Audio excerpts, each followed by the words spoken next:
আল্লাহ সুবহানাহু ওয়া তাআলা কোরআনে কারীমের সূরা বাকারার শুরুতে বলেন, আলিফ লাম মিম। আলিফ লাম মিম এই শব্দটা হরফে মুকাত্তা। এখানে তাফসীরের মধ্যে এবং অর্থগুলোর মধ্যে আল্লাহু আ'লাম বিমুরাদিহি বলা। আল্লাহ পাক রব্বুল আলামিন আলিফ লাম মিম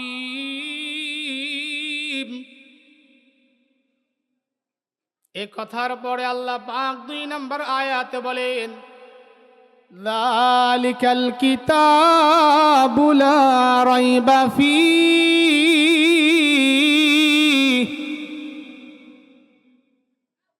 উহা এমন একটি কিতাব যার মধ্যে কোনো ভুল নাই, ভুলের সন্দেহ নাই, অবকাশও নাই। হুদাল লিল মুত্তাকিন,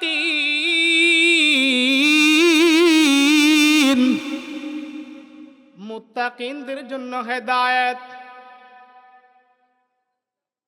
তাহলে এই আয়াতে আল্লাহ পাক রব্বুল আলামিন বলেন, উহা এমন একটা কিতাব লা রাইবা ফি, যার মধ্যে সন্দেহ নাই। আল্লাহ পাক রব্বুল আলামিন অপর আয়াতের মধ্যে বলেন, কুল হাল ইয়াস্তাবিল্লাযীনা ইয়ালামুনা ওয়াল্লাযীনা লা ইয়ালামুন। হে নবী আপনি বলেন, কুল হাল ইয়াস্তাবিল্লাযীনা ইয়ালামুনা ওয়াল্লাযীনা লা ইয়ালামুন। যারা জ্ঞানী আর যারা জ্ঞানী না, যারা জানে আর যারা জানে না, তারা কখনো এক হতে পারে না। যারা শিক্ষিত আর যারা শিক্ষিত না, তারা কি এক? জোরে বলেন। তাহলে আল্লাহ পাক রব্বুল আলামিন সূরা বাকারার শুরুতে বললেন, ইহা এমন একটি কিতাব যার মধ্যে ভুল নাই। আর অন্য আয়াতে বললেন, হে নবী আপনি বলেন, যারা জানে আর যারা জানে না, যারা জ্ঞানী আর যারা জ্ঞানী না, তারা কখনো এক হতে পারে না। আসেন নবীর হাদিসের মধ্যে কি বলে। আল্লাহ নবী হাদিসের মধ্যে বলেন, খায়রুকুম মান তাআল্লামাল কুরআন ওয়া আল্লামা। খায়রুকুম, তোমাদের মধ্যে উত্তম, মান তাআল্লামাল কুরআন, যারা কোরআন শিক্ষা করে। সুবহানাল্লাহ বলেন। ওয়া আল্লামা, এবং শিক্ষা দেয়। তাহলে আল্লাহ নবী বললেন, তোমাদের মধ্যে সর্বোত্তম ওই ব্যক্তি যে কোরআন শিক্ষা করে এবং শিক্ষা দেয়। তাহলে প্রথম আয়াত আল্লাহ বললেন, ইহা এমন একটি কিতাব যার মধ্যে কোনো ভুল নাই। অপর আয়াতে আল্লাহ বললেন, নবী আপনি বলেন, যারা জানে আর যারা জানে না, তারা এক না। নবীর হাদিসের মধ্যে বললেন, তোমাদের মধ্যে সর্বোত্তম ওই ব্যক্তি যে কোরআন শেখে এবং শিখায়। সুবহানাল্লাহ, জোরে বলেন। তাহলে এই আয়াত এবং হাদিসের আলোকে আমরা বুঝতে পারলাম যে দুনিয়াতে আল্লাহ পাক রব্বুল আলামিন যেই নির্ভুল গ্রন্থের কথা বলেছেন, আল কোরআন, সেই কোরআনের জ্ঞান হলো নির্ভুল জ্ঞান। কথা বলেন ঠিক কিনা? আল্লাহর নবী এই কোরআনের নির্ভুল জ্ঞানকেই আমাদের শিখতে বলছেন। কথা বলেন ঠিক কিনা? এখন আসেন, এই কোরআন শিখলে লাভ কি, ফজিলত কি? আল্লাহর নবী বলেন, ফাওয়াল্লাযী নাফসু মুহাম্মাদিন বিয়াদি। আল্লাহর নবী বলেন, ফাওয়াল্লাযী নাফসু মুহাম্মাদিন বিয়াদি, ওই আল্লাহ, যে আল্লাহর হাতে আমি নবীর জান এবং প্রাণ নিহিত, ওই আল্লাহর শপথ করে বলছি, শপথ করে বলছি, শপথ করে বলছি, মা মিন মুতাআল্লিমিন ইয়াখতালিফু ইলা বাবি আলিমিন ইল্লা, মা মিন মুতাআল্লিমিন ইয়াখতালিফু ইলা বাবি আলিমিন কয় দুনিয়াতে এমন কোন তালিবুল ইলম ছাত্র নাই, দুনিয়াতে এমন কোন তালিবুল ইলম ছাত্র নাই যে ছাত্রটা ইলমে দ্বীন শিক্ষা করার জন্য একজন আলেমের দরবারে আসা যাওয়া করে না। মা মিন মুতাআল্লিমিন ইয়াখতালিফু ইলা বাবি আলিমিন, কই এমন কোন তালিবুল ইলম ছাত্র নাই যে ছাত্রটি ইলমে দ্বীন শিক্ষা করার জন্য একজন ওস্তাদের কাছে আসা যাওয়া করে না। এমন কোন ছাত্র আসেনি বলেন যে ওস্তাদের কাছে যায় না? আসেনি আপনাদের জানা মতে?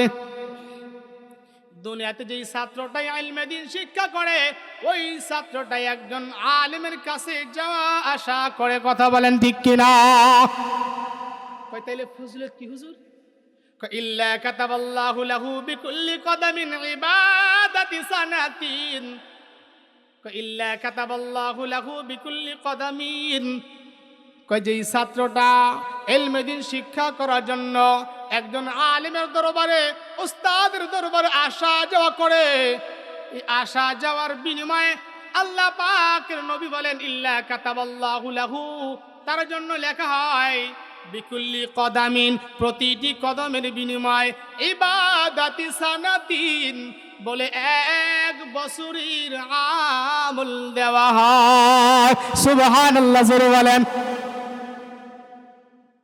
এমন কোন ছাত্র নাই, মা মিন মুতাআল্লিমিন ইখতালিফু ইলা বাবি আলিম, দুনিয়াতে এমন কোন ছাত্র নাই যে ছাত্রটি ইলমে দ্বীন শিক্ষা করার জন্য একজন আলেমের দরবারে ওস্তাদের দরবারে আসা যাওয়া করে না। নবী বলেন ইল্লা কাতাবাল্লাহু লাহু বিকুল্লি কদামিন, হ্যাঁ যে ছাত্রটা ইলমে দ্বীন শিক্ষা করার জন্য এই আলেমের দরবারে ওস্তাদের দরবারে আসা যাওয়া করে, বিকুল্লি কদামিন, আল্লাহর নবী বলেন ওই ছাত্রটার প্রতিটি কদমের বিনিময় বিকুল্লি কদামিন ইবাদাতি সানাতিন, 1 বছরের আমলের সওয়াব লেখা হয়। সুবহানাল্লাহ, জোরে বলেন। বিকুল্লি কদামিন, প্রতিটি কদমের বিনিময়, প্রতিটি কদমের বিনিময়, এক একটা কদমের বিনিময় যদি 1 বছরের সওয়াব লেখা হয়, তাহলে একজন তালিবুল ইলম ছাত্রের আমল নামায় কত নেকি জমা হয়। সুবহানাল্লাহ, জোরে বলেন। শুধু তাই নয় রে মুসলমান, তাই নয়, ওয়াবানা লাহু বিকুল্লি কদামিন মাদিনাতান ফিল জান্নাহ, ওয়াবানা লাহু বিকুল্লি কদামিন মাদিনাতিন ফিল জান্নাহ। ও মুসলমান, আরো সুখবর, আরো সুখবর। আল্লাহর নবী বলেন শুধু আমল 1 বছরের আমল দিয়ে শেষ নয়, বলে তালিবুল ইলম ছাত্রের আমল নামায় তার প্রতিটি কদমের বিনিময়, প্রতিটি কদমের বিনিময়, প্রতিটি কদমের বিনিময় আল্লাহ পাক ওয়াবানা লাহু বিকুল্লি কদামিন মাদিনাতান ফিল জান্নাহ, কয় তার জন্য জান্নাতের মধ্যে এক একটা সিটি নির্মাণ করে। সুবহানাল্লাহ, জোরে বলেন। এ মুসলমান ইমানদার, একটা বাড়ি নয়, একটা ঘর নয়, একটা এলাকা নয়, একটা এলাকা নয়, ইউনিয়ন নয়, একটা থানা নয়, আল্লাহ পাক রব্বুল আলামিন তার জন্য মাদিনাতান ফিল জান্নাহ, জান্নাতের মধ্যে একটা বিশাল বড় সিটি নির্মাণ করে। সুবহানাল্লাহ বলেন। বিকুল্লি কদামিন, বিকুল্লি কদামিন, প্রতিটি কদমের বিনিময়, প্রতিটি কদমের বিনিময়, প্রতিটি কদমের বিনিময়ে যদি এক একটা করে সিটি বানায়, রাজধানী বানায়, আমাদের দেশের ঢাকা রাজধানী কত বড় একটা রাজধানী, ওয়াশিংটন রাজধানী কত বড় একটা রাজধানী, আল্লাহ পাক রব্বুল আলামিন ওই তালিবুল ইলম ছাত্রের জন্য, এর মুসলমান ইমানদার, এক একটা কদমের বিনিময় আল্লাহ পাক রব্বুল আলামিন এক একটা কদমের বিনিময় জান্নাতে তার জন্য এক একটা সিটি নির্মাণ করে, রাজধানী নির্মাণ করে। আল্লাহু আকবার বলেন। এ মুসলমান ইমানদার, আমাদের মাদ্রাসাতে দেখবেন সকাল 7:30 থেকে শুরু করে 8:30 পর্যন্ত ছাত্ররা নিজের পায়ে হেঁটে হেঁটে, কোমলমতি শিশুগুলা হাঁটি হাঁটি পা পা করে আমাদের মাদ্রাসায় সকাল সকাল চলে আসে। কথা বলেন ঠিক কিনা? ওই যে আপনার সন্তান, আপনার নাতি, আমার মেয়ে, আপনার ছেলে, আপনার মেয়ে, আমার মেয়ে, প্রতিটি কদমের বিনিময়ে, প্রতিটি কদমের বিনিময়, প্রতিটি কদমের বিনিময় আল্লাহ পাক তার জন্য জান্নাতের মধ্যে একা একটা রাজধানী বানায়। সুবহানাল্লাহ, জোরে বলেন। ও মুসলমান ইমানদার ভাবা যায়, পয়গম্বর বলে এখানেই শেষ নয়, এখানেই শেষ নয় রে মুসলমান। ওয়াতাস্তাগফিরু লাহু মান ফিল আরদ, ওয়াতাস্তাগফিরু লাহু মান ফিল আরদ। ওই জমিনের মধ্যে যত কিছু আছে, মানুষ বলেন, প্রাণী বলেন, জীব জানোয়ার যা বলেন, ওয়াতাস্তাগফিরু লাহু মান ফিল আরদ, জমিনের মধ্যে যত পশু পাখি আছে, জীব জানোয়ার আছে, যত মাখলুকাত আল্লাহ পাক সৃষ্টি করেছেন, সমস্ত মাখলুকাত তার জন্য মাগফিরাত কামনা করে। সুবহানাল্লাহ। ওয়াতাস্তাগফিরু লাহু মান ফিল আরদ, ওয়াতাস্তাগফিরু তার জন্য ইস্তিগফার পড়ে মান ফিল আরদ, জমিনের মধ্যে যা কিছু আছে সবাই, জমিনের মধ্যে যা কিছু আছে সবাই তার জন্য মাগফিরাতের দোয়া করে। সুবহানাল্লাহ। শুধু তাই নয় রে মুসলমান, তাই নয়, শুধু তাই নয় রে মুসলমান, আল্লাহর নবী বলেন ওয়া শাহিদাত লাহুমুল মালাইকা। এই লাইনের আগে আল্লাহর নবী আরেকটা কথা বলছেন, ওয়ায়ুমসি ওয়াইসবিহু মাগফুরান, ওয়ায়ুমসি ওয়াইসবিহু মাগফুরান। এই তালিবুল ইলম ছাত্রের জন্য সকাল সন্ধ্যা তার আমল নামাকে পরিষ্কার করা হয়। সুবহানাল্লাহ বলেন। এ মুসলমান ইমানদার, প্রতিটি মানুষের জন্য একটা করে আমল নামা আছে। যে বাচ্চাটা বালেগ হয়ে যায় তার জন্য এক একটা করে আমল নামার খাতা তৈরি করা হয়। ফাআম্মা মান উতিয়া কিতাবাহু বিয়ামিনিহি ওয়া আম্মা মান উতিয়া কিতাবাহু বিশিমালিহি। আমার আল্লাহ পাক রব্বুল আলামিন কোরআনের মধ্যে বলেন ওয়া আম্মা মান উতিয়া কিতাবাহু বিশিমালিহি, যার আমল নামা কিতাব তার বাম হাতের মধ্যে দেওয়া হবে। অপর আয়াতের মধ্যে আল্লাহ বলেন ওয়া আম্মা ফাম্মা মান উতিয়া কিতাবাহু বিয়ামিনিহি, যার আমল নামা ডান হাতের মধ্যে দেওয়া হবে। এ মুসলমান, তার জন্য, তার মানে প্রতিটি মানুষের জন্য এক একটা করে আমল নামা তৈরি আছে, ঠিক কিনা বলেন? আল্লাহর নবী সেটাই বলেন ওয়াতাস্তাগফিরু লাহু মান ফিল আরদ ওয়ায়ুমসি ওয়াইসবিহু মাগফুরান। সকাল এবং সন্ধ্যা তার ওই আমল নামাটা পরিষ্কার করা হয়। সুবহানাল্লাহ বলেন।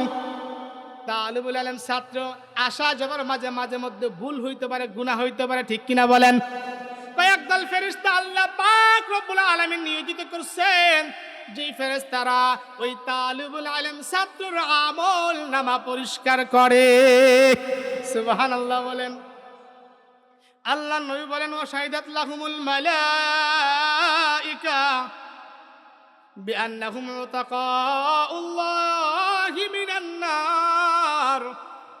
ওয়া শাহিদাত লাহুমুল মালাইকা, পয়গম্বর বলেন ফেরেশতারা তার জন্য সাক্ষ্য দেয়। সুবহানাল্লাহ বলেন। ওয়া শাহিদাত লাহুমুল মালাইকা বিআন্নাহুম উতাকাউল্লাহি মিনান নার। ফেরেশতারা আল্লাহর পক্ষ থেকে ঘোষণা করে কি ঘোষণা করে জানেননি?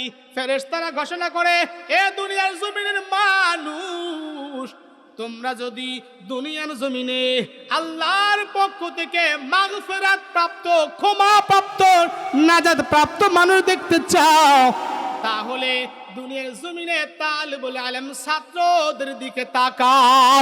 সুবহানাল্লাহ। ওয়া শাহিদাত লাহুমুল মালাইকা, মালাইকারা সাক্ষ্য দেয়। কি সাক্ষ্য দেয় জানেন?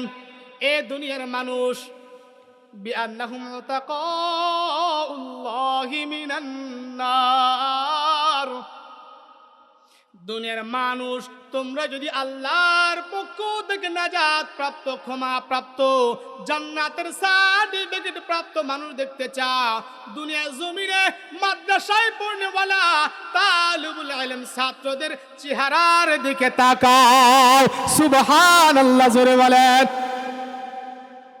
তাহলে এই যে হাদিস, এই হাদিসের মধ্যে তালিবুল ইলম ছাত্রদের 5টা ফজিলত বলা হয়েছে। কয়টা, জোরে বলেন? 5টা। 1 নাম্বার, তার প্রতিটি কদমের বিনিময়ে আল্লাহ পাক জান্নাতে তার জন্য আল্লাহ পাক তার 1 বছরের নেকি তার আমল নামায় লিখে দেয়। সুবহানাল্লাহ বলেন।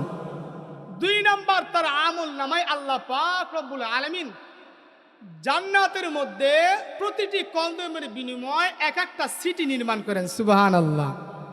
3 নাম্বার বলে, এই তালিবুল ইলম ছাত্রের জন্য পৃথিবীর যত মাখলুকাত রয়েছে, যত সৃষ্টি জীব রয়েছে, সমস্ত সৃষ্টি জীব তার জন্য মাগফিরাতের দোয়া করে। সুবহানাল্লাহ বলেন।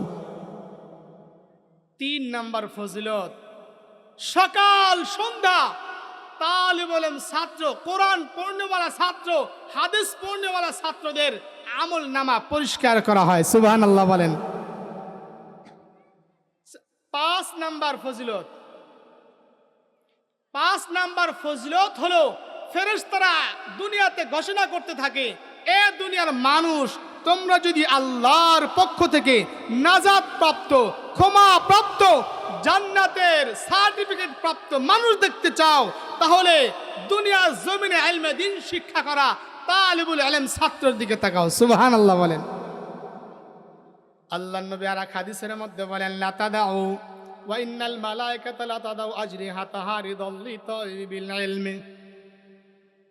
আল্লাহর নবী বলেন, দুনিয়ার জমিনের তালিবুল ইলম ছাত্রদের মনস্তুষ্টির জন্য, দুনিয়ার জমিনের তালিবুল ইলমদের ছাত্রদের মনস্তুষ্টির জন্য আল্লাহ পাকের রব্বুল আলামিনের ফেরেশতারা নূরের পাখা তালিবুল ইলম ছাত্রদের পায়ের নিচে বিছায়া দেয়। সুবহানাল্লাহ বলেন। দুনিয়াতে যত ফেরেশতা আছে, নূরের ফেরেশতারা এই তালিবুল ইলম ছাত্র যারা আছে, যারা মাদ্রাসায় ইলমে দ্বীন শিক্ষা করে, ওদের পায়ের নিচে নূরের পাখা বিছায়া দেয়। সুবহানাল্লাহ বলেন। তাহলে এই কোরআন শিক্ষা আমাদের সন্তানদের দেওয়া দরকার আছে না নাই, জোরে বলেন। তালিবুল ইলমদের ছাত্রদের, এই যে যারা মাদ্রাসায় পড়ে, এদের মর্যাদা কম না বেশি? শুধু বেশি না, দুনিয়ার মধ্যে সবচেয়ে দামি হলো তারা। খায়রুকুম মান তাআল্লামাল কুরআনা ওয়া আল্লামা। নবী বলেন, দুনিয়ার মধ্যে সবচেয়ে দামি ওই মানুষ যারা কোরআন শিক্ষা করে। সুবহানাল্লাহ, জোরে বলেন। এ মুসলমান ইমানদার, কেন হবে না, কেন হবে না? এই কোরআনের এক একটা হরফ পাঠ করলে আল্লাহ পাক তার আমল নামায় 10টি করে নেকি দিয়া দেয়। মান করা হরফাম মিন কিতাবিল্লাহ ফালাহু হাসানা। আল্লাহু আকবার বলেন। মান করা হরফাম মিন কিতাবিল্লাহ, যে ব্যক্তি আল্লাহর কোরআনের হরফ তেলাওয়াত করে, ফালাহু হাসানা, তার জন্য হলো প্রতিদান। ওয়াল হাসানাতু বিআশরি আমসালিহা, একটা প্রতিদান, একটা নেকি তার জন্য 10 গুণ বাড়ায়া দেওয়া হবে। সুবহানাল্লাহ। কেন হবে না? বলে, কোরআন তো এমন একটি কালাম, যে কালাম দুনিয়াতে আল্লাহর সর্বশ্রেষ্ঠ জাতি মানুষ, তার মধ্যে সর্বশ্রেষ্ঠ নবীদের মধ্যে সর্বশ্রেষ্ঠ নবী মুহাম্মদ রাসূলুল্লাহর উপর আল্লাহ এই কোরআন নাজিল করছেন। সুবহানাল্লাহ বলেন। যে কোরআনটা চোখ দিয়া দেখলেই সওয়াব, ঠিক কিনা বলেন? এ মুসলমান, কয়েকটা ইবাদত আছে যা শুধু দেখলেই সওয়াব। যেমন মা বাবার চেহারার দিকে সন্তান যদি নেক নজরে তাকায়, তাকাইলেই সওয়াব, ঠিক কিনা বলেন? যদি মা বাবা বাড়িতে থাকে, বাড়িতে গিয়া মার চেহারার দিকে তাকাবেন, বাবার চেহারার দিকে তাকাবেন। শুধু তাকায়া থাকবেন কোনো আমল না, শুধু তাকায়া থাকলে আল্লাহ রাব্বুল আলামিন আপনার আমল নামায় নেকি দিতে থাকবে। সুবহানাল্লাহ। খানায়ে কাবা বাইতুল্লাহ, আল্লাহর ঘর। মুসলমান কোনো আমল করতে হবে না, খানায়ে কাবার দিকে যদি তাকাও, খালিস নিয়তে যদি আল্লাহর কাবার দিকে তাকাও, তাহলেই তোমার আমল নামায় নেকি লেখা হয়ে যায়। সুবহানাল্লাহ বলেন। ঠিক তেমনি ভাবে আল্লাহর কোরআন যদি কেউ পড়তে না পারে, অর্থ না বুঝে, শুধুমাত্র মালিকের কালামের মুহাব্বতে আল্লাহর কোরআন চোখ দিয়া দেখে, হাত দিয়া বোলায়, আল্লাহ পাক রব্বুল আলামিন ওই ব্যক্তির আমল নামায় নেকি দিয়া ভরপুর করে। সুবহানাল্লাহ বলেন। শুধু তাই নয় রে মুসলমান, তাই নয়, এই কোরআন যারা পড়ে ওই ব্যক্তিদের সাহায্য সহযোগিতা করলেও যেই জায়গায় কোরআন পড়া হয় ওই জায়গায় যদি কোনো ব্যবস্থা করে দেওয়া হয়, আর বিনিময়ে আল্লাহ পাক ওই ব্যবস্থা করনে ওয়ালার আমল নামায় নেকি দিতে থাকে। সুবহানাল্লাহ জোরে বলেন। হিন্দুস্তানের একটা ঘটনা, মুসলমান ইমানদার আল্লাহর এক বান্দা, বড় দিন মজুর, একদম মূর্খ লোক। কথাগুলো দিলের কান দিয়া শুনবেন। মুসলমান বন্ধুরা আমার, বর্তমান তো শিক্ষিতর অভাব নাই, আলেমের অভাব নাই, MBBS এর অভাব নাই, আসেনি বলেন? ইঞ্জিনিয়ারের অভাব নাই, আছে। ঘরে ঘরে ইঞ্জিনিয়ার, ঘরে ঘরে ডাক্তার, ঘরে ঘরে আলেম তৈরি হয়। কিন্তু আজ থেকে 50 বছর আগে কিন্তু এত শিক্ষিত হার ছিল না। কথা বলেন ঠিক কিনা? এটারে আরো কনভার্ট করে যদি 100 বছর আগে নেওয়া হয়, 150 বছর আগে নেওয়া হয়, তাহলে শিক্ষিতর হার কেমন ছিল চিন্তা করেন। তো এরকম হিন্দুস্তানের এক গ্রামের প্রায় সবাই ছিল মূর্খ। এমন জায়গায় একটি লোক মারা যায়। মৃত্যুবরণ করার পরে এলাকার মানুষ সবাই মূর্খ, শুধু জানে জানাজা করতে হয়, মাটি দিতে হয়, গোসল করাইতে হয়, কাফন দাফন করতে হয়, কিন্তু এগুলোর সঠিক নিয়ম তারা জানে না। নামাজ কালাম জানে না, জানাজা পড়া জানে না। তো এই মানুষটি মারা যাওয়ার পরে এলাকার সবাই মিলে যখন তাকে ধুয়াইছে, কাফনের কাপড় পরাইছে, এখন জানাজা দিবে কে? জানাজা দেওয়ার মতো মানুষ খুঁজে পাওয়া যায় না এমন একটা গ্রাম। কি জানাজা করবে বাবা? আমাদের সমাজের মধ্যে কি এমন হয় মানুষ মারা গেছে, জানাজা করার মানুষ নাই, এমন আসেনি? কিন্তু আজ থেকে 50-60 বছর আগে, 100 বছর আগে এমন প্রত্যন্ত অঞ্চল ছিল যেই জায়গায় জানাজা পড়ানোর মতো মানুষ ছিল না। কথা বলেন ঠিক কিনা? এবার এই ব্যক্তিটার লাশটা নিয়া সমাজের মহল্লার সবাই মিলে বসলো, কি করা যায়, কি করা যায়, কি করা যায়, কেমনে জানাজা করব? কেউ তো জানাজা পারি না, কি করা যায়? কাফন পড়াইয়া লাশটা খাটের মধ্যে উঠাইয়া চলো ওই যে 3 রাস্তার মোড়ে নিয়ে দাঁড়ায়, যদি কোনো আল্লাহর বান্দা ওই জায়গা দিয়া যায় তাহলে তারে ধরে তার মাধ্যমে জানাজা আদায় করে আনিব। তাহলে কেমন যুগ ছিল এবার চিন্তা করেন। কথা মতো কাজ করা হলো। এবার এই লোকটার লাশটা নিয়ে 3 রাস্তার মোড়ের মধ্যে দাঁড়ানো হলো। অপেক্ষার প্রহর গুনতে লাগলো কখন একজন জানাজা পড়াইনেওয়ালা, টুপি পরনেওয়ালা, পাঞ্জাবি পরনেওয়ালা একজন মানুষ যাবে আর তাকে ডাক দিয়া এই ব্যক্তির জানাজা কাজটা সম্পূর্ণ করবে। এই চিন্তাই তো দাঁড়ায় গেল। অনেকক্ষণ দাঁড়ানোর পরে সকাল টাইম, অফিস টাইম, ব্রিটিশ আমলে বা তারও আগে এরকম কিছু কিছু অফিস আদালতে মানুষ যা আশা করতো, চাকরি করতো, যারা কিছু শিক্ষিত ছিল, দেখা গেল একজন বাইসাইকেলে করে, মাথার মধ্যে টুপি, মুখের মধ্যে দাড়ি, দেখে মনে হয় আইলেম কালাম কিছু আছে, ইসলামের রীতিনীতি জানে। তাকে দাঁড় করানো হলো, দাঁড়ায় বলা হলো, ভাই আমরা তো বড় বিপদের মধ্যে পড়েছি। বলে কি বিপদের মধ্যে পড়েছেন? বলতেছে আমাদের এই ভাইটি মারা গেছে, কিন্তু তার জানাজা করার মতো মানুষ আমাদের এলাকায় নাই। তাহলে কি করব? কয় যদি আপনি একটু দয়া ধর্ম কইরা এই জায়গায় তার জানাজা করে দিয়ে যাইতেন, আমরা সমাজের সবাই দায় মুক্ত হয়ে যেতেন। কথা বলেন ঠিক কিনা? বলতেছে না না না, আমার তো অফিস টাইম, এখন তো আর বাইরে সময় দেওয়ার মতো সুযোগ আমার নাই। তারা জোর করে ধরে বলতেছেন না না না, আমরাও মুসলমান, আপনিও মুসলমান, আপনার একটা দায়িত্ব, আপনার মুসলমান ভাইকে জানাজাবিহীন যেন কবরে না যায়। ব্যক্তি দাঁড়ায় গেলেন, দাঁড়ায় এবারে জানাজাটা সুন্দর করলেন। করার পরে বলতেছে, ভাই আপনি তো জানাজাটা করলেন, কিন্তু কবরে নামায় কি বলতে হয় এটা তো আমরা কেউ জানি না।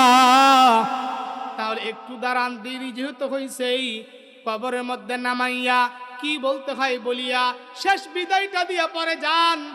এবার আল্লাহর বান্দা তাদের কথা রাখার জন্য একটু দেরি করলেন, কবরের মধ্যে নামলেন, নেমে ওই লাশটাকে সুন্দর কবরের মধ্যে রাখলেন।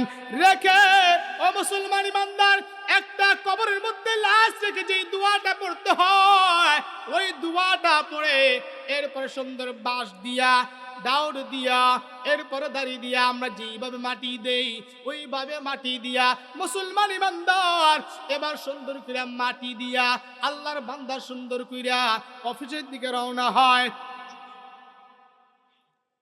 অফিসে গিয়া অফিসের চেয়ারের মধ্যে যখন বসে বসে পকেটের মধ্যে হাত দিছে, তার কাছে কিছু প্রয়োজনীয় ফাইল ছিল, কাগজপত্র ছিল পকেটের মধ্যে। পকেটের ফাইলগুলা বের করতে গিয়া দেখে আল্লাহর বান্দার পকেটের মধ্যে একটা ফাইলও আর নাই। ফাইলগুলা গেল কোথায়? টেনশনের মধ্যে পড়ে গেলেন যে ফাইলগুলা পড়লো কোথায়। সঙ্গে সঙ্গে বাইসাইকেল করে আবার রাস্তায় আসছে, দ্রুত চালায় ঘুরছে, কোথাও খুঁজে কাগজপাতি পায় নাই। বসে চিন্তা করে কোথায় যাইতে পারে, কাগজগুলা কোথায় হারাইতে পারে। হঠাৎ তার মস্তিষ্কের মেমোরির মধ্যে জানায়া দিল, তুমি যে কবরের মধ্যে নামছিলা, লোকটার লাশটা রাখছো উপর হইছিলা, ওই সময় হয়তো তোমার পকেট থেকে কাগজগুলা কবরের মধ্যে পড়ে গেছে, খেয়াল করো নাই। লাশ নামাইছো, হুট করে কাগজগুলা পকেট থেকে পড়ে গেছে, আর লাশের তলে পড়ছে, হতে পারে। এবার লোকটি অনেকক্ষণ চিন্তা করার পর ভাবলেন, হ্যাঁ হ্যাঁ হতে পারে, আমার তো কোথাও আর পড়ে নাই। এবার রওনা হয়ে গেলেন, ওই মহল্লাতে চলে গেলেন, গিয়ে বলতেছেন, ভাই আমি ওই ব্যক্তি, যেই ব্যক্তি একটু আগেই প্রায় 40 মিনিট আগে আপনাদের এলাকায় আসছিলাম, আপনাদের এলাকায় একটা লোক জানাজা করছিলাম, কবরে নামায়া থিয়া গেছি বলে। হা হা চিনছি তো আপনারে। বলতেছে, আমি অফিসে গিয়া দেখি আমার অফিসের অনেক জরুরি কাগজপত্র ছিল, যে কাগজগুলা পাইতেছি না। এই কাগজগুলো আমার এই পকেটের মধ্যে ছিল, হতে পারে যখন কবরের মধ্যে লাশটা নামাইছি ওই কাগজটি পকেট থেকে পড়ে লাশের নিচে পড়ে গেছে। আমি তো আর কোথাও পাই না, এছাড়া অন্য কোথাও আমি আর যাই নাই। বলতেছে, হুজুর তাহলে কি করবো আমাদেরকে বলেন। কয়, যেহেতু মাত্র 40 মিনিট আগে দাফন করেছি, এখনো লাশ ফলেও নাই, ফাটেও নাই।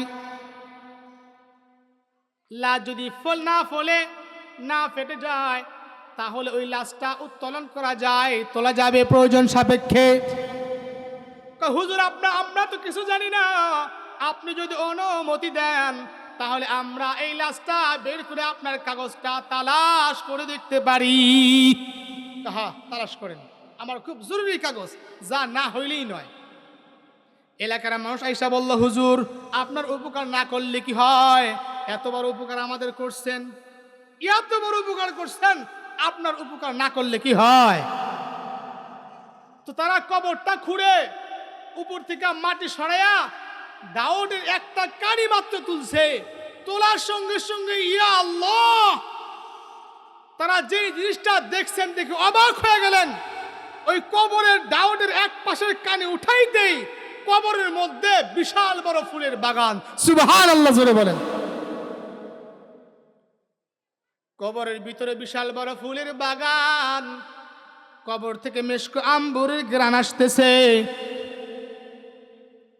দেখলেন কবরের ওই কানির মধ্যে সুন্দর ফুলের উপরে ওই ব্যক্তির কাগজের পেপার গুলা সুন্দর উঠাইয়া ধরা হয়েছে। আল্লাহু আকবার বলেন। আল্লাহর বান্দা হাতটা ঢুকাইয়া কাগজটা নিয়া সঙ্গে সঙ্গে কবরটা বন্ধ করে দিয়ে অবাক হয়ে গেলেন। আয় আল্লাহ, যে এলাকার মধ্যে এমন কোন মানুষ নাই যে মানুষটা একজন লোকের জানাজা করবে, এমন শিক্ষিত লোক নাই। তাহলে এই এলাকার এই লোকটা এমন কি আমল করতো যার জন্য তার কবর ফুলের বাগান হয়ে গেছে। সুবহানাল্লাহ বলেন। আল্লাহর পয়গম্বর বলেন, আল কবরু রাউযাতুম মিন রিয়াদিল জান্নাহ আও হুফরাতুম মিন হুফারিন নার। আল্লাহর নবী বলেন, কবর কারো জন্য, আল কবরু রাউযাতুম মিন রিয়াদিল জান্নাহ, কবর কারো জন্য জান্নাতের বাগান, আবার কারো জন্য জাহান্নামের গর্ত হয়। সঙ্গে সঙ্গে আল্লাহর বান্দা মাথার মধ্যে একটা চিন্তা ঘুরপাক খাইতেছে, যে এলাকার মধ্যে জানাজা পড়ানোর মতো মানুষ নাই, ওই এলাকার মধ্যে এমন সুন্দর আমলওয়ালা লোক কেমন কইরা থাকতে পারে? বলে একজন মানুষ পাওয়া যায় নাই জানাজা পড়ানোর মতো, আর এই লোকটার কবর এত সুন্দর ফুলের বাগান হয়ে গেল, কারণটা কি? সে বলল, অফিস আমার পরে, আগে দেখতে হবে এই লোকটা জীবনে কি আমল করছে, জানা দরকার আছে না নাই? জোরে বলেন, জানা দরকার আছে না নাই? যদি জানার ইচ্ছা থাকে তাহলে সামনে খালি জায়গা আছে না নাই? কথা কয় না। তাহলে খালি জায়গাটুকু একটু পূরণ করে বসেন। সামনে আসি, লা ইলাহা ইল্লাল্লাহ, আগে আসি, লা ইলাহা ইল্লাল্লাহ, লা ইলাহা ইল্লাল্লাহ। খালি জায়গা পূরণ করি, সামনে আসি। পিছনে জায়গা নাই, সামনে জায়গা আছে, পিছনে জায়গা নাই, এই জন্য সামনে চলে আসি আমরা। পিছনে জায়গা নাই, এই জন্য আমরা সবাই সামনে চলে আসি, সামনে ফাঁকা জায়গা আছে। আসেন না কেন? লা ইলাহা ইল্লাল্লাহ, লা ইলাহা ইল্লাল্লাহ, লা ইলাহা ইল্লাল্লাহ, লা ইলাহা ইল্লাল্লাহ। সামনে গেছি, লা ইলাহা ইল্লাল্লাহু মুহাম্মাদুর রাসূলুল্লাহ সাল্লাল্লাহু আলাইহি ওয়াসাল্লাম। লোকটি চিন্তা করতেছে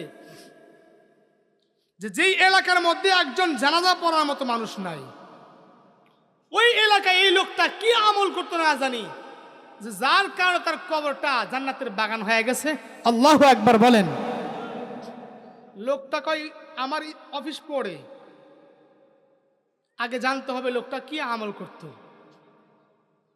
এত সুন্দর জান্নাতের বাগান হয়ে গেছে, নবীর হাদিস আর এর কবর মিলে গেছে। আল কবরু রাউযাতুম মিন রিয়াজিল জান্নাহ আও হুফরাতুম মিন হুফারিন নার। আল্লাহু আকবার। লোকটি বলতেছে, অফিস আমার পড়ে,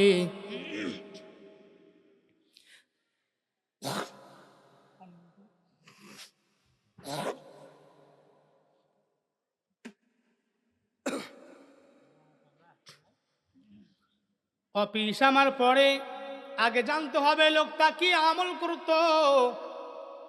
এই আমলটা না জানা পর্যন্ত আমি আর অফিসে যাব না। এ কথা বলে এলাকার লোকজনদেরকে জিজ্ঞাসা করলেন, আপনারা যেই লোকটাকে দাফন করতেন, লোকটা কি আলেম ছিল নাকি, বড় শিক্ষিত ছিল নাকি, আমলদার ছিল নাকি? এলাকার লোকজন ডাক দেয়া বলে, না না না, এই লোকটা কোনো আমলদার ব্যক্তিও ছিল না, এই লোকটা কোনো আলেমও ছিল না, এই লোকটা কিছু জানতো না, আমাদের মতোই সাধারণ মানুষ ছিল, একজন মূর্খ লোক ছিল। মাথার মধ্যে আরো চিন্তা ঘুরপাক খাচ্ছে, আলেমও না, আবার কিছু জানতো না, আমলও ওরকম করতো না, শিক্ষিতও ছিল না, তাহলে তার কবরে এত সুন্দর ফুলের বাগান কেমন করে হলো?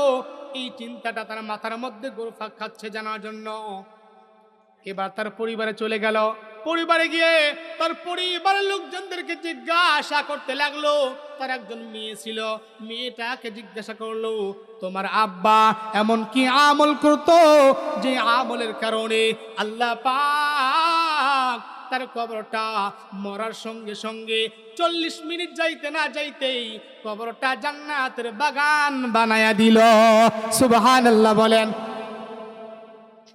মেয়ে বলে, না না না, আমার বাবা তো আলেম ছিল না, আমার বাবা তো একজন জ্ঞানীও ছিল না, আমার বাবা তো ওরকম আমল করতো না, আমার বাবা তো কোনো জ্ঞানও জানতো না, ইলমও জানতো না। বলে, হ্যাঁ, তোমার বাবার কোনো আমল তোমার কাছে জানা আছে কিনা বলো। এবার মেয়েটি ডাক দা বলে, হ্যাঁ হ্যাঁ হ্যাঁ, আমার বাবার একটা কাজ আমি ফলো করতাম, দেখতাম। বলে কি কাজ দেখতে বলো? কয় আমার বাবা মাঠে ঘাটে যখন এই কাজ করতেন, কাজ করে যখন বাড়িতে আসতেন, বাড়িতে আসার পর হাত পা ধুইয়া পরিষ্কার হইয়া এরকম পবিত্র হইয়া আমাদের ঘরের মধ্যে ঢুকতেন। ঘরের মধ্যে ঢুইকা ওই যে আমাদের ঘরের মধ্যে একটা কাঠ বাঁধা আছে, তক্তা বাঁধা আছে। আমাদের অনেকের বাড়িতে আছে না নাই? আছে, কিন্তু করুণ অবস্থা। ঠিক বললাম না ভুল বললাম বলেন? আমাদের প্রত্যেকের ঘরের মধ্যে একটা করে কাঠ বাঁধা আছে বা রেহাল আছে বা তাক আছে। এই তাকগুলোর মধ্যে করুণ অবস্থা। এ মুসলমান ইমানদার মেয়েটা ডাকদা বলতেছে, আমার বাবা প্রত্যেক দিন মাঠে ঘাটে কাজ করে বাড়িতে আসার পর ওই যে ঘরের মধ্যে ডুইকা অজু কইরা পাক পবিত্র হইয়া ঘরের মধ্যে ডুইকা ওই ঘরের মধ্যে করোনারে একটা তাকের উপরে একটা বই আছে, একটা বই একটা বই আছে। ওই বইটারে সে আব্বা নামাইতো, সুন্দর চুমু খাইতো, বুকের মধ্যে লাগাইতো, চোখের মধ্যে লাগাইতো, বুকের মধ্যে জড়ায় কাঁদতো। আর বইটা খুলে ওই বইয়ের মধ্যে কি যেন বাবাই দেখতো। ওই বইয়ের মধ্যে দেখে দেখে হাত বুড়াইতো আর বাবা চোখের পানি ফেলতো। আল্লাহু আকবার বলেন। আমার বাবা পড়া জানতো না, লেখা জানতো না, কিন্তু বাবা ঘরের মধ্যে ঢুকে অজু করে ঘরের মধ্যে ঢুকে ওই যে তাকের উপর থেকে এই বইটা নামাইতো। বইটা নামাইয়া বাবা খুইলা ওই যে বইটার প্রতিটা লাইনের মধ্যে হাত বুলাইতো, প্রতিটা লাইনের মধ্যে হাত বুলাইতো আর বলতো, এ भी मेरे मौला का कलम है, ये भी मेरे मौला का फरमान है, ये भी मेरे मौला का कलम है, जो भी कहा सच ही कहा, जो भी कहा सच ही कहा। এটা আমার মালিকের কালাম, এটা আমার মালিকের জবানের কথা, এটা আমার মালিকের অন্তরের কথা, এটা আমার মালিকের কালাম। जो भी कहा, আমার আল্লাহ এই আয়াতের মধ্যে যা বলছে, আমার আল্লাহ এই আয়াতের মধ্যে যা বলছে সত্য বলছে, যা বলছে সত্য বলছে। এই কথাটা বলতো আর বাবা চোখের পানি ফেলে বুকটা বাসায় ফেলতো। আমি তার নিয়মিত এই আমলটা দেখেছি। আল্লাহু আকবার বলেন। আমার বাবা পড়াশোনা জানতো না, আমার বাবা লেখাপড়া জানতো না, আমার বাবা এমন কোনো আমল জানতো না, কিন্তু বাবা প্রত্যেক দিন বাড়ির মধ্যে ঢুকে সুন্দর পবিত্র করে ঘরে ঢুইকা ওই তাকের উপর থেকে এই বইটা নিত। একটা বই আইনা হাতে দিয়া বলতেছে, এই বইটা আইনা আমার বাবা বুকের মধ্যে লাগাইতো, চুমু খাইতো, জড়াইয়া ধরতো, বুকটারে শীতল করতো আর খুইলা ওই যে এই বইয়ের মধ্যে যে লাইনগুলো আছে ওই লাইনগুলোর উপর দিয়ে হাত বুলাইতো আর চোখের পানি ঝর ঝর করে ফেলতো আর বলতো, এ भी मेरे मौला का कलाम है, ये भी मेरे मौला का फरमान है, ये जो भी कहा सच ही कहा। এটা আমার মালিকের কালাম, এটা আমার মালিকের কথা, এটা আমার মালিকের কালাম। যা বলছে সব সত্য বলছে, যা বলছে সব সত্য বলছে। এই কথা বলতো আর চোখের পানি ঝরঝর করে ছেড়ে দিত। আল্লাহু আকবার। আল্লাহর বান্দা ওই অফিসার হাতের মধ্যে কোরআন বইটা নিলেন, ওই বইটা নিয়ে খুলে দেখেন এটা দুনিয়ার কোনো বই না, দুনিয়ার কোনো বই না, দুনিয়ার কোনো লিখিত বই না, কোনো কবির কবিতা না, এটা কোনো শায়েরের শায়ের না, এটা হলো আমার আল্লাহর নাজিলকৃত কোরআন। আল্লাহু আকবার বলেন।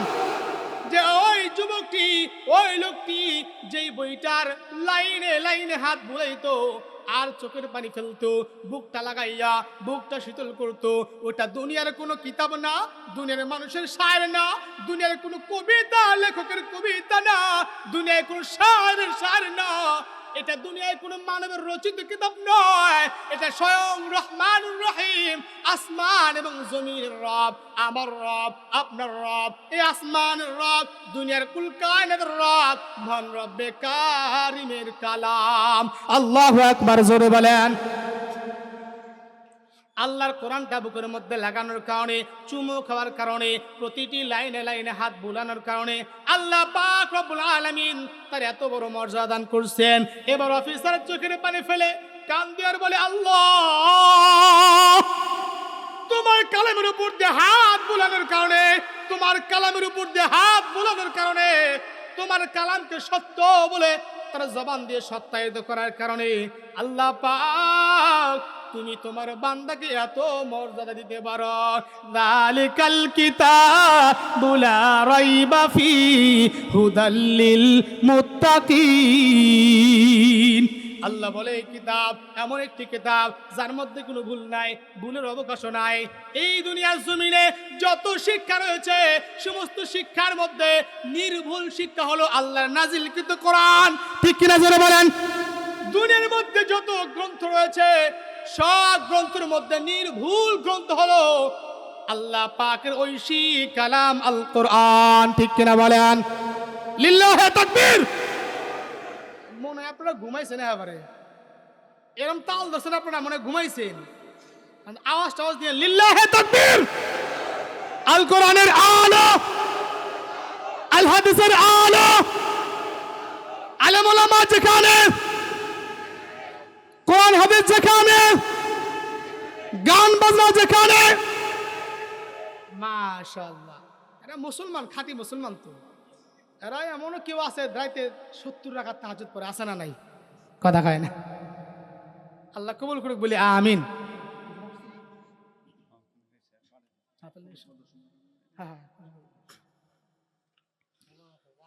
শুনমায় তো সুদী, আমি যে কথা বলতেছিলাম, যেটা বোঝানোর উদ্দেশ্য ছিল যে কোরআনে কারিমের শিক্ষা দুনিয়ার মধ্যে সবচাইতে দামি শিক্ষা। কথা বলেন ঠিক কিনা?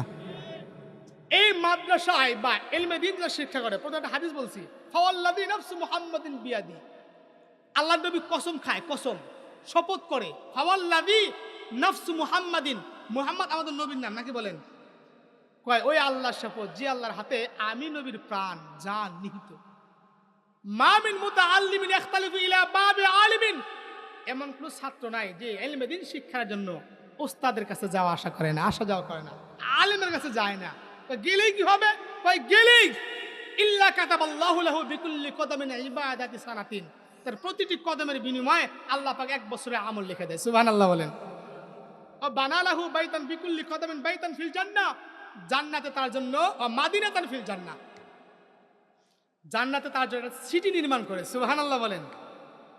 ও তাস্তাগফিরু লাহু মান ফিল আরদ, জমিনে যত মাখলুকাত আছে সব তার জন্য মাগফিরাত কামনা করে। সুবহানাল্লাহ বলেন। ওয়াইমসি ওয়াইসবিহু মাগফুরান, সকাল সন্ধ্যা তার আমলনামা পরিষ্কার করা হয়।